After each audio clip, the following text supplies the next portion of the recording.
is technically a budget phone, but it doesn't feel or act like one. The design isn't different or unique, and it might actually remind you of some existing devices, but that isn't necessarily a bad thing. It's made of plastic like previous Zen phones, but it doesn't feel cheap, and it's very well put together. The corners are rounded, and the back curves and tapers down towards the edges, giving it a very comfortable feel in the hand. The plastic back features a faux metallic coating, which not only gives it a really nice look, but also gives the phone grip and prevents the back from collecting fingerprints. The back is also removable, revealing the 2 SIM slots and a micro SD card slot, but the battery, however, is completely sealed in, so if you're a fan of swapping out batteries, you don't have that option here.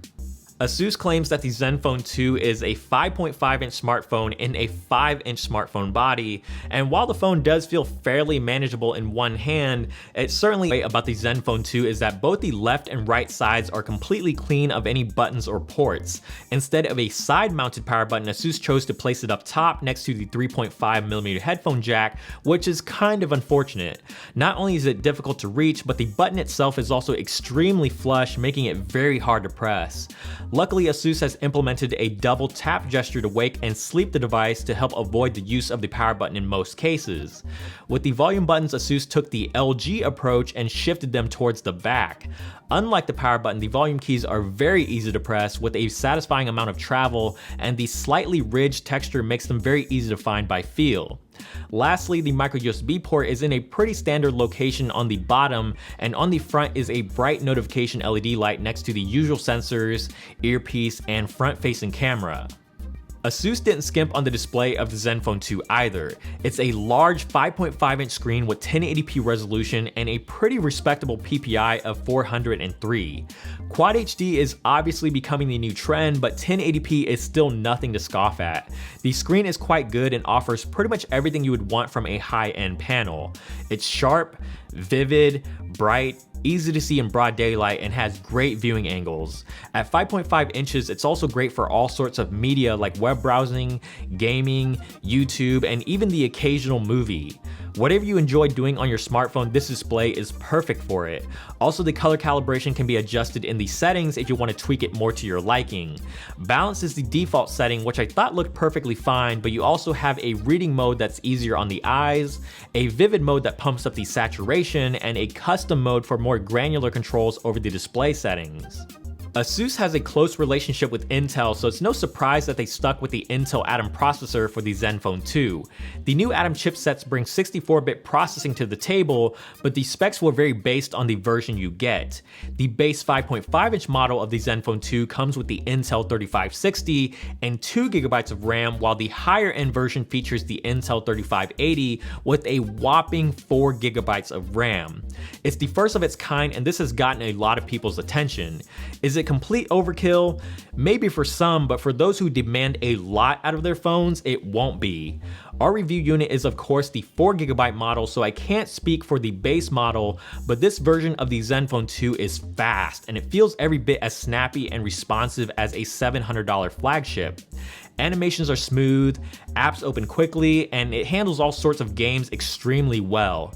With 4GB of RAM on board, multitasking is a breeze on the Zenfone 2. Just to really stress out the Zenfone 2, I loaded up several games at once and multitasked back and forth between them, and it still didn't stutter or show any signs of slowdown.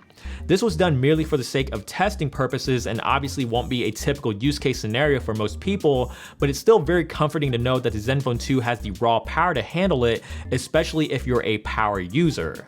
With the rest of the hardware, the Zenfone 2 comes with all the usual things you might expect like Wi-Fi, Bluetooth, GPS, and NFC. It also supports LTE connectivity here in the States, and I had no problems using it on T-Mobile.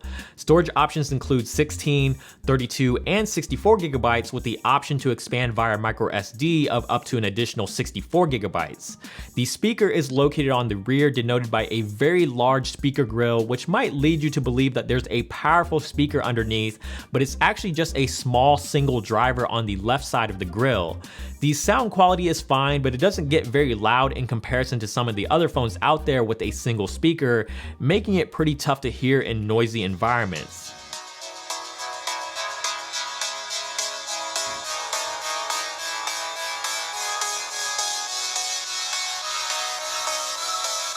The camera at the back is a 13 megapixel shooter with a dual tone LED flash and a respectable aperture of f2.0.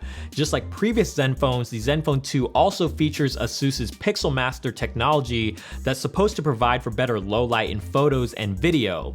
The camera software is fairly straightforward and easy to use with all the usual settings that you would expect, like white balance, exposure, ISO, and 1080p video capture. Among the typical modes like manual, HDR, and panorama, the camera packs a laundry list of shooting modes to give you a variety of different ways to take photos. Like most cameras, the Zenfone 2's camera performs best in good lighting conditions, and the f2.0 aperture will allow for some nice depth of field, but the camera's biggest issue is its dynamic range, or lack of it. It is capable of taking a decent looking shot, but more often than not, highlights were either completely blown out and overexposed, or it was on the opposite extreme and images were way too dark and underexposed. The best thing to do is to use HDR, and the HDR mode works quite well on this camera. It evens out the images and adds some extra saturation and color, which I personally don't mind at all. The only downside is the HDR image processing takes a very long time between shots, so if you don't have a steady hand or the subject is moving, you'll wind up with a not so sharp looking photo. In medium to low light is where photos will start to exhibit noise and image quality deteriorates at anything shot at ISO 300 or higher. ISO is capped at 800, which limits the amount of noise that could potentially be introduced from higher ISOs, but even so, the camera's image processing doesn't handle the existing noise all that well. The built-in low light mode takes advantage of the Pixel Master software to allow for up to 400% brighter photos, and while it does work, the images are lower in resolution and the increase in light makes the digital noise even more visible. If you're into selfies, the front-facing 5 megapixel wide-angle lens will certainly get the job done. The camera includes real-time beautification, and there's also a selfie panorama mode to help you easily fit your friends and family in. While I have been able to make it through a full day with around 4 hours of screen on time, there's been some significant battery drain issues from the Android OS that's drastically shortening the battery life, preventing the Zenfone 2 from getting a whole lot more than what it's currently capable. This could be due to the fact that it's running the very initial release version of Lollipop, which we know had a handful of bugs, or it's an issue within ASUS's Zen UI itself. It's rather difficult to pinpoint because Android OS is a very convoluted pool of background processes, but hopefully this is something ASUS can address fairly soon with a software update. On the bright side, the Zenfone 2 does support fast charging technology, so when you are in need of extra battery life, you'll at least be able to gain it back in a short amount of time. In software, the Zenfone 2 ships with Android Lollipop, but it's just 5.0 and not the latest 5.1, nor is it even 5.0.2, so hopefully it'll get that update soon.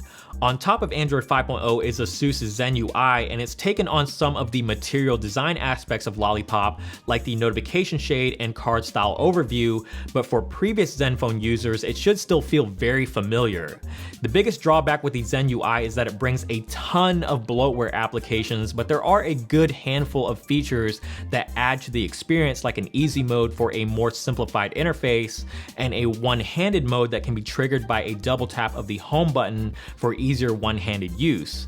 There's also a bunch of screen off gestures that ASUS calls Zen Motion that brings a double tap to wake the display, and a series of characters that can be drawn on the screen to quickly launch into any application of your choice.